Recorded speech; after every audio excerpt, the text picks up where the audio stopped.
رح بلش باول ضيف معنا اللي هو ريفر هبون، رئيس تجمع المعرفيين الاحرار. مساء الخير ويعطيك العافيه.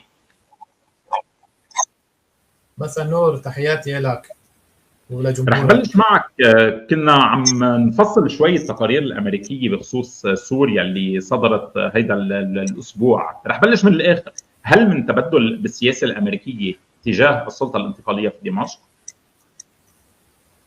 يعني هذه التقارير تصدر عادة بشكل شبه دوري، يتعلق بمحاولة على الضغط على الأطراف المهيمنة لدى الولايات المتحدة الأمريكية لتغيير مواقفها بخصوص السلطة دمشق. الاستنتاج الأساسي من التقرير هو أن سوريا لم تدخل مرحلة استقرار بعد، وإنما دخلت مرحلة انتقال سياسي مفتوح، ودخلت على احتمالات متعددة.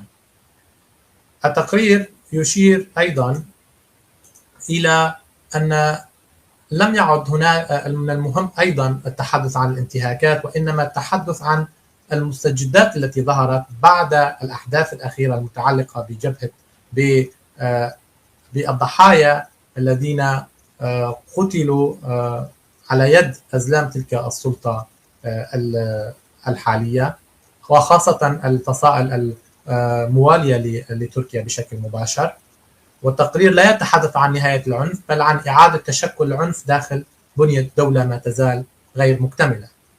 الأهم أن الانتهاكات لم تعد تنسب فقط إلى النظام السابق، بل يظهر في التقرير أن قوى مرتبطة بالسلطة الانتقالية نفسها أو تعمل ضمن بيئة عسكرية جديدة متورطة في انتهاكات خطيرة. ملف داعش الذي يخاف منه الرأي العام الشعبي الأوروبي والأمريكي، التحدث حول هذا القلق القديم والمتجدد يعد بادرة جديدة لمحاولة لمساءلة هذه الحكومة الانتقالية. ماذا قدمت حتى الآن؟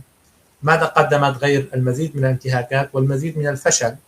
يعني أن المشكلة هنا لم تعد فقط في تغيير السلطة، بل نحن الآن نتحدث عن شكل الدولة نفسها.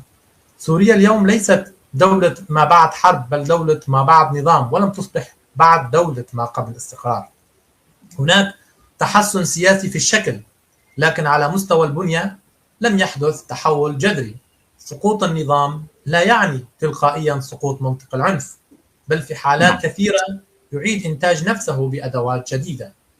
التقرير يشير إلى قلق واضح من عودة داعش بطريقة ما، وأن محاولة استرضاء جماعة القاعدة أو الإسلام السياسي من أجل استقرار أمريكي هو في الأمر حقيقة الأمر واقع زائف. تحاول أو تريد إدارة ترامب أن تكون سوريا هي الدولة الثالثة ما بعد مالي وأفغانستان، والتي يسيطر عليها تنظيم القاعدة بنحو أو بآخر. وطبعا هذا علامة خطرة، يعني على حساب سوريا يتم النيل من وكلاء إيران في المنطقة، وفي الآن نفسه يتم النيل أيضا من احتمالات أن يكون المستقبل السوري أفضل، لأن المنطقة برمتها تتزعزع هنا.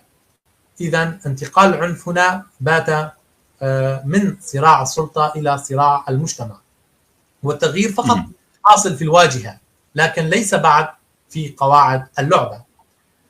التقرير لا يقدم هنا اتهامات سياسية، بل يوثق أن أنماط الانتهاكات الأخيرة، طبعا هذا التقرير دائما أحاول ربطه بالتقارير السابقة التي تحدثت بشكل موسع عن الانتهاكات في سياق عمليات أمنية وعسكرية مرتبطة بهياكل رسمية أو شبه رسمية.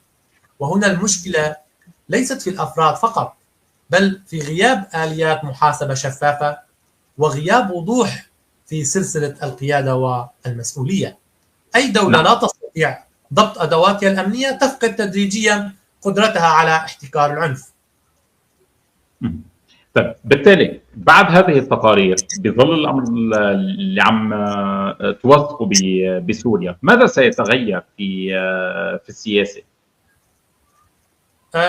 على المدى القريب لن يتغير شيء هكذا بصورة مباشرة، وإنما هو تحول تدريجي في النظر لهذه السلطة السياسية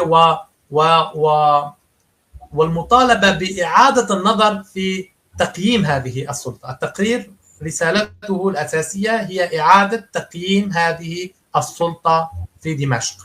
يكشف هذا التقرير انتقال العنف من صراع سياسي إلى صراع هوياتي في بعض المناطق.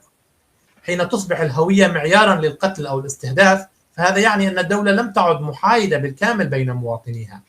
أخطر ما بعد الحرب ليس تدمير المدن، بل تدمير الثقة بين المكونات الاجتماعية، وهذا ما يحدث في كل المدن السورية من الشمال إلى الجنوب، من الشرق إلى الغرب. إذا لم تتم معالجة هذا الانقسام فإن أي استقرار سيكون مؤقتا. التقرير تحدث، بدي أختم معك بهذا السؤال، عن مخاطر من عودة داعش، من الفوضى، من الفراغ الأمني. بقراءتك السياسية بتشوف أنه ممكن لا سمح الله تصل سوريا إلى هذه المرحلة الخطيرة؟ لا أعتقد في الوقت على المدى المنظور، ولكن نحن الآن أمام عدة ملفات اقتصادية وهي بمثابة تحديات جمة على هذه الحكومة. الشرق السوري مثالا ليس ملف اقتصادي، بل ملف سياسيا. حين يبدأ السكان المحليون مثلا بالنظر إلى الموارد باعتبارها ملكا مناطقيا لا وطنيا، فهذا مؤشر على تراجع فكرة الدولة الجامعة.